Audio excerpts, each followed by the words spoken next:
Hello everyone, BDL की तरफ से अभी एक अपडेट आई है जिसमें कुछ नंबर ऑफ वैकेंसी हैं मैकेनिकल, इलेक्ट्रिकल, सिविल और इलेक्ट्रॉनिक्स के लिए। क्या अपडेट है उसके बारे में हम लोग जानते हैं। यहाँ पे अगर हम बात करें भारत डायनेमिक लिमिटेड की, तो यहाँ पे कुछ वैकेंसी यहाँ पे दिखाई गई हैं जो कि अलग अलग ब्रांचेज के लिए हैं, चाहे मैकेनिकल के स्टूडेंट हैं, चाहे इलेक्ट्रिकल के स्टूडेंट हैं, इलेक्ट्रॉनिक्स के, कंप्यूटर साइंस के, सभी के लिए यहाँ पे वैकेंसी है। जैसा कि आप लोग देख पा रहे हो यहाँ पे अगर हम बात करें एमटी इलेक्ट्रॉनिक्स की, तो टोटल वैकेंसी कितनी है 15 जो है टोटल वैकेंसी है, जिसमें अगर हम रिजर्वेशन की बात करें जनरल की 5, ईडब्ल्यूएस की 2, ओबीसी नॉन क्रीम लेयर की 4 वैकेंसी हैं, एससी एसटी की 2 वैकेंसी यहां पे दी गई हैं फॉर इलेक्ट्रॉनिक्स ब्रांच के लिए। अगर हम बात करें मैकेनिकल के लिए, तो मैकेनिकल के लिए भी नंबर ऑफ वैकेंसी कितनी है sir? Total number of vacancy 10 है एमटी के लिए, जिसमें 3 जनरल, 1 ईडब्ल्यूएस, 3 ओबीसी, 2 एससी और 1 एससी एसटी कैटेगरी की वैकेंसी यहां पे दिखाई गई है। इसी तरह से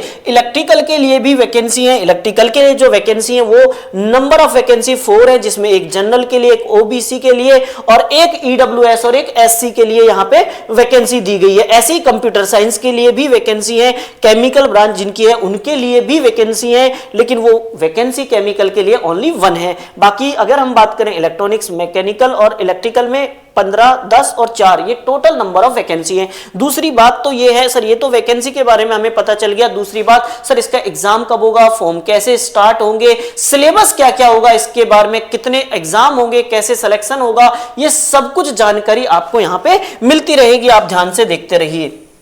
इसके अलावा अगर हम लोग बात करें नेम ऑफ द पोस्ट की, तो ये आपने देख लिया। इसके अलावा जो पोस्ट आपकी जो है एमटी इलेक्ट्रॉनिक्स, एमटी मैकेनिकल, इसमें टोटल आपकी जो है एज लिमिट भी बताई गई है। पोस्ट के साथ साथ यहाँ पे हमने पोस्ट देख ली, एज लिमिट क्या होगी, आपका इस पे स्केल क्या होगा, सब कुछ आपका सीटीसी वगैरह शो किया गया है। अगर आप इलेक्ट्रॉनिक्स, एमटी इलेक्ट्रॉनिक्स और मैकेनिकल की बात करते हैं तो एज लिमिट जो है आपके जनरल ईडब्ल्यूएस के लिए 27, ओबीसी के लिए 30, एससी के लिए 32 और एसटी के लिए भी 32 है। इसी टाइप से इलेक्ट्रिकल के लिए भी यही है, मैकेनिकल के लिए भी यही है, सिविल के लिए भी यही है, केमिकल के लिए भी यही है, और बाकी जो भी ब्रांच हैं उनके लिए भी सेम जो है एज लिमिट बताई गई है। भाई जनरल और ओबीसी के जो स्टूडेंट है, जनरल के जो स्टूडेंट है उनके लिए एज लिमिट 27 है। सर ईडब्ल्यूएस के लिए क्या होगा? ईडब्ल्यूएस के लिए भी 27 है। ओबीसी के जो स्टूडेंट है उसके लिए भी एज लिमिट क्या है? 30। इसके अलावा एससी के स्टूडेंट के लिए 32 और एसटी के लिए कितना है? 32 है। इस एज लिमिट वाले स्टूडेंट, सर एज लिमिट की कैलकुलेशन कब से करनी है? तो आपको 21 फरवरी 2025 से जो है एज की कैलकुलेशन यहां पे करनी है। तो आप देख लें क्या आप जो है इस एज के अंदर हैं या आप जो है इस एज के बाहर हैं। आप अपनी एज कैलकुलेट कर ले यहां से 21 फरवरी 2025 से। इसके अलावा अगर मैं बात करूं आप लोगों से, क्वालिफिकेशन वगैरह के बारे में, एक्सपीरियंस के बारे में, तो जो भी आपका क्वालिफिकेशन या एक्सपीरियंस होगा उसकी कैलकुलेशन भी कहां से करेंगे? 21 फरवरी 2025 से। कि आपका अगर आप एक्सपीरियंस हैं, आपने किसी कंपनी में जॉब किया हुआ है, तो एक्सपीरियंस की कैलकुलेशन भी कहां से करनी है? 21 फरवरी 2025 से आपको करनी है। इसके अलावा अगर हम बात करें, अगर आपकी ब्रांच इलेक्ट्रॉनिक्स है तो क्या होना चाहिए? एसेंशियल क्वालिफिकेशन क्या होनी चाहिए? इसके लिए फर्स्ट क्लास बैचलर डिग्री होनी चाहिए। अगर आपके पास में ये नहीं है, इसके अलावा क्या है सर? 5 ईयर इंटीग्रेटेड कोर्स है इन इंजीनियरिंग और टेक्नोलॉजी इलेक्ट्रॉनिक्स के अंदर, तो भी आप जो है इस एग्जाम के लिए क्वालिफाई करेंगे। इसके अलावा अगर आपकी ब्रांच मैकेनिकल है, मैकेनिकल में भी वही first class bachelor degree, first class का मतलब मिनिमम आपका 60% जो है आपके मार्क्स जो है आपके डिग्री में होने चाहिए। आपने जहां से भी इंजीनियरिंग किया है, जो भी आपके पास बीटेक की डिग्री है, उसमें कम से कम इतने % मार्क्स होने चाहिए। ठीक है। इसके अलावा सेम वही इलेक्ट्रिकल में है, कंप्यूटर में, सब कुछ सारी ब्रांचों के लिए सेम है भाई कि आपको फर्स्ट क्लास जो है बैचलर डिग्री या फिर दोस्तों 5 ईयर इंटीग्रेटेड कोर्स चाहिए उस पर्टिकुलर ब्रांच में। चाहे आप मैकेनिकल के हैं तो मैकेनिकल में, आप इलेक्ट्रिकल के हैं तो इलेक्ट्रिकल में, और अगर आप इलेक्ट्रॉनिक्स के हैं तो इलेक्ट्रॉनिक्स में आपको ये चाहिए। इसके अलावा अगर हम बात करें सर एग्जाम वगैरह के बारे में, हाँ भाई फर्स्ट क्लास का मतलब बिल्कुल मेंशन कर दिया, 60% मार्क्स।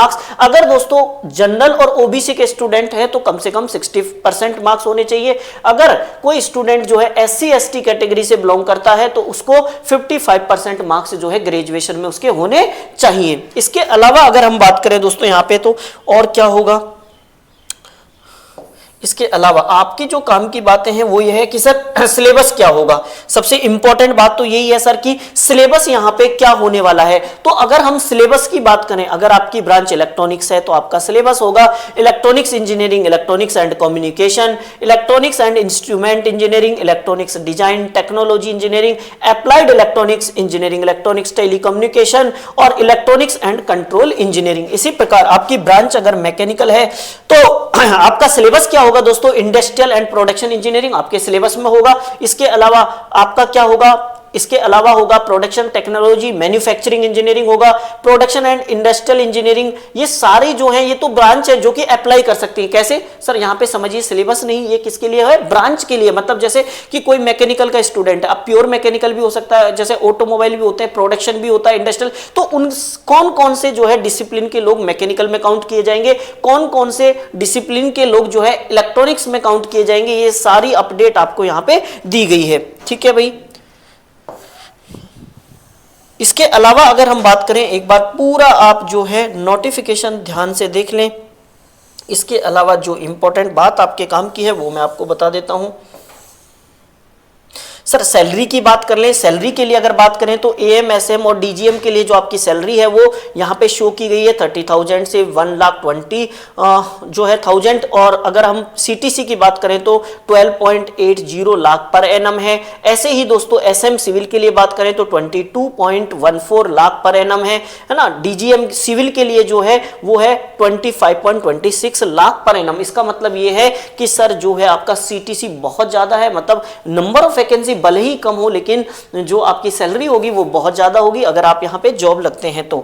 इसके अलावा एप्लीकेशन फीस कितनी है भाई, जब आप फॉर्म भरेंगे तो एक मेजर इंपॉर्टेंट जो फैक्टर है वो ये भी है कि सर हमारा एप्लीकेशन फीस कितना होगा। तो एप्लीकेशन फीस जो है वो होगा आपका 500। क्लियर है। इसमें आप कैसे भी जो है क्या कर सकते हो, फॉर्म भरते टाइम कैसे भी पेमेंट कर सकते हो, डेबिट कार्ड, क्रेडिट कार्ड, है ना, किसी भी तरीके से आप क्या कर सकते हो, नेट बैंकिंग से आप जो है अपने फॉर्म का जो भी चार्ज है उसको पे कर सकते हो। इसके अलावा अगर आप जो है SC ST कैटेगरी के जो है कैंडिडेट हैं तो आपको इसमें क्या होगा sir, employee are exempted from payment of application. तो मतलब आपको जो है इसमें और भी छूट दी जाएगी। ठीक है, एप्लीकेशन के अंदर। और क्या होगा sir, candidate belong to category of SC ST PWD ex serviceman internal permanent employ are exempted from the payment of application fees. मतलब उनको फीस का कुछ भी पे नहीं करना है भाई। ठीक है। इसके अलावा क्या होगा सर, जो फीस जिन लोगों ने जमा करवा दी है दोस्तों, फीस जिन लोगों ने जमा करा दी है वो चाहे कि हमें फीस वापस मिल जाए तो वो वापस नहीं होगी, नॉन रिफंडेबल है। इतनी बात आप पहले से जानते भी हैं। सिलेक्शन प्रोसेस जो है दोस्तों उसमें क्या होगा, कैसे सिलेक्शन होगा, तो उसमें आपका 2 पार्ट में जो है, पहले पार्ट में आपका CBT एग्जाम होगा, दूसरे पार्ट में आपका इंटरव्यू होगा। अगर हम बात करें एग्जाम का वेटेज 85% और इंटरव्यू का जो वेटेज होगा वो 10% यहाँ पे होने वाला है। इसके अलावा जो है आपके 100 MCQ क्वेश्चन होंगे। हाँ भाई, इसमें क्या होगा, आपका नेगेटिव मार्किंग होगा कितना, 0.25 जो है नेगेटिव मार्किंग होगा।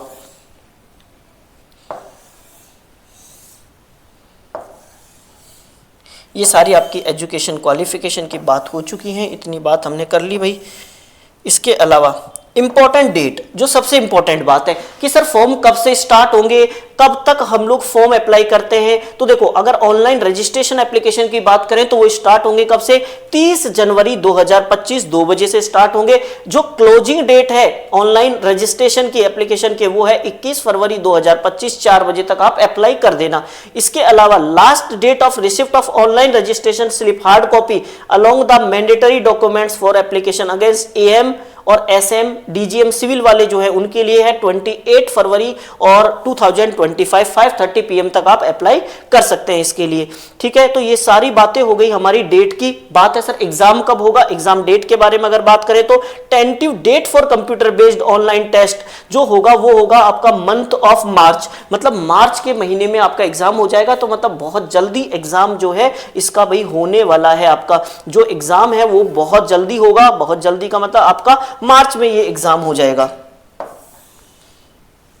तो ये आपकी ये सारी इंफॉर्मेशन आपको मैंने दे दी है, इतनी सारी बातें आपको यहां तक भाई पता करनी थी। इसमें मेन जो पॉइंट है वो ये है सर, कौन कौन एग्जाम दे सकते हैं, मैकेनिकल वाले दे सकते हैं, इलेक्ट्रिकल वाले, इलेक्ट्रॉनिक्स और सिविल वाले दे सकते हैं। सर एग्जाम फॉर्म कब से स्टार्ट होंगे, इंपॉर्टेंट डेट मैंने आपको मेंशन कर दी। इसके अलावा सर पेपर कैसे होगा, पेपर में सीबीटी होगा, इंटरव्यू होगा। क्लियर है दोस्तों? जो 85% वेटेज है वो सीबीटी का होगा, 10% वेटेज इंटरव्यू को होगा। ये सारी बातें जो हैं आपके इस एग्जाम से रिलेटेड मैंने आपको बता दी है। तो भाई ये सारी बातें इंपॉर्टेंट है इस एग्जाम के लिए। मैं उम्मीद करता हूं आपको ये सारी बातें समझ में आ गई होंगी। इसके अलावा सर तैयारी कैसे करें, इंपॉर्टेंट फैक्टर है, तो आप नेक्स्ट इंजीनियर एप्लीकेशन पे जाएं, वहां से कोर्स परचेज करके अपनी तैयारी को और बेहतर कर सकते हैं। तो आप जो है अभी नेक्स्ट इंजीनियर एप्लीकेशन को डाउनलोड करके इससे रिलेटेड कोर्स जो है परचेज कर सकते हैं। Thank you so much.